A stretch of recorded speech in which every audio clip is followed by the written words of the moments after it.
Regular executive officer పూర్తిస్థాయి పాలక మండలి లేకపోవడంతో తెలంగాణలో ఓ దేవాలయం పాలన అస్తవ్యస్తంగా మారిందన్న విమర్శలు ఉన్నాయి.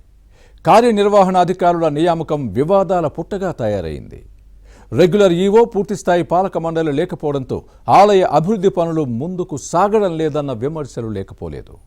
భక్తులకు సౌకర్యాలు అంతంత మాత్రమే. నిక్కచ్చిగా వ్యవహరించే అధికారిని నియమించాలని ప్రభుత్వం భావిస్తే ఉద్యోగులు అడ్డుపడుతున్నారా?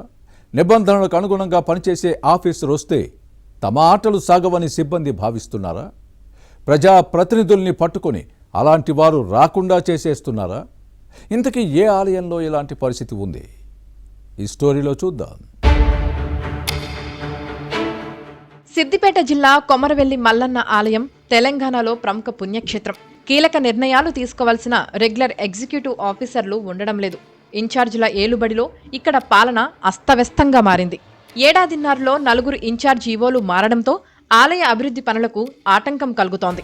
ఏటా లక్షల మంది భక్తులు మల్లన్నను దర్శించుకొని మొక్కులు చెల్లించుకుంటారు. ఆదాయానికి తక్కువేమీ కాదు. 25 కోట్ల వార్షిక ఆదాయంతో తెలంగాణలోనే 4వ పెద్ద ఆలయంగా కొనసాగుతోంది.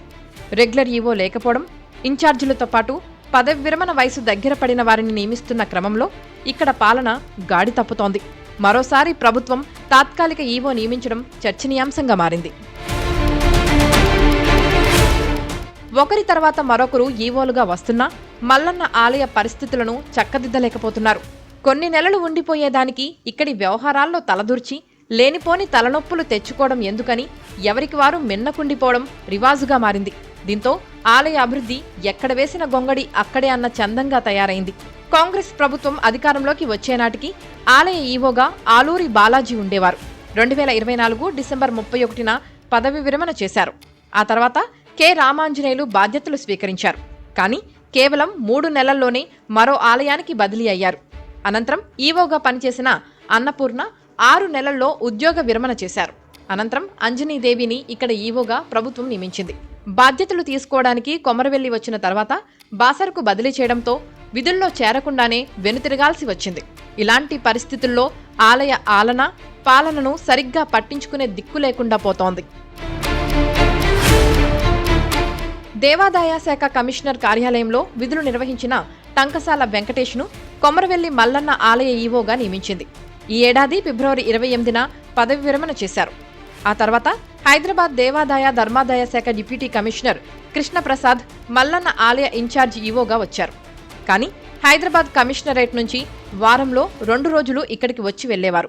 కృష్ణప్రసాద్ కొమరవెల్లిలో పనిచేయడానికి సముఖంగా లేకపోవడంతో కొండగట్టు అంజన్న ఎగ్జిక్యూటివ్ ఆఫీసర్ శ్రీకాంతరావును రెగ్యులర్ ఈవోగా నియమించే అవకాశం ఉందన్న సమాచారం ఉద్యోగులకు అందింది. దీంతో నిక్కచ్చిగా వ్యవహరించే శ్రీకాంతరావు వస్తే తమ పప్పులు ఉడకవన్న ఉద్దేశంతో మంత్రి దగ్గర చక్రం తిప్పి బదిలీపై రాకుండా చేశారని వినిపిస్తోంది. ఇక ఈ ఏడాది మార్చి మొదటి వారంలో విధుల్లో చేరిన కృష్ణప్రసాద్ 2 నెలలు గడవకముందే వరంగల్ డిప్యూటీ కమిషనర్ కార్యాలయానికి బదిలీపై వెళ్లారు. దీంతో కీసర్గట్టు ఆలయ ఈవో కట్టా సుధాకర్ రెడ్డికి కొమరవెల్లి మల్లన్న దేవస్థానం కార్యనిర్వహణ అధికారిగా అదనపు బాధ్యతలు అప్పగిస్తూ ప్రభుత్వం ఉత్తర్వులు జారీ చేసింది. దీంతో ఈ నెల 7న బాధ్యతలు స్వీకరించారు. సుధాకర్ రెడ్డిని రెగ్యులర్ ఈవోగా నియమిస్తారా లేక బ్రహ్మోత్సవాల నాటికి మరొకరికి బాధ్యతలు అప్పగిస్తారా అన్న అనుమానాలు లేకపోలేదు. మరోవైపు ఆలయంలో సిబ్బంది కొరత ఉంది. ఉన్న ఉద్యోగుల మధ్య అంతర్గత విభేదాలతో పాలన గాడి తప్పుతోంది. రెగ్యులర్ ఈవో లేకపోవడంతో 50 గదుల గెస్ట్ హౌస్తో పాటు క్యూ కాంప్లెక్స్ నిర్మాణ పనులు పూర్తి కాలేదు. ఇక ఆలయానికి పూర్తి స్థాయి పాలక మండలి లేదు. రాష్ట్రంలో కాంగ్రెస్ అధికారంలోకి వచ్చిన తర్వాత 3 సార్లు బ్రహ్మోత్సవాలు జరిగినప్పటికీ తాత్కాలిక ట్రస్ట్ బోర్డుతోనే మమా అనిపించారు. ఇకనైనా ప్రభుత్వం కొమరవెల్లి మల్లన్న ఆలయంపై దృష్టి పెట్టి రెగ్యులర్ ఈవోతో పాటు పూర్తిస్థాయి పాలక మండలిని నియమించాలని ప్రజలు కోరుతున్నారు. అప్పుడు భక్తులకు సౌకర్యాలు మెరుగుపడే అవకాశం ఉంటుందని భావిస్తున్నారు. ప్రభుత్వం ఏం చేస్తుందో చూడాలి.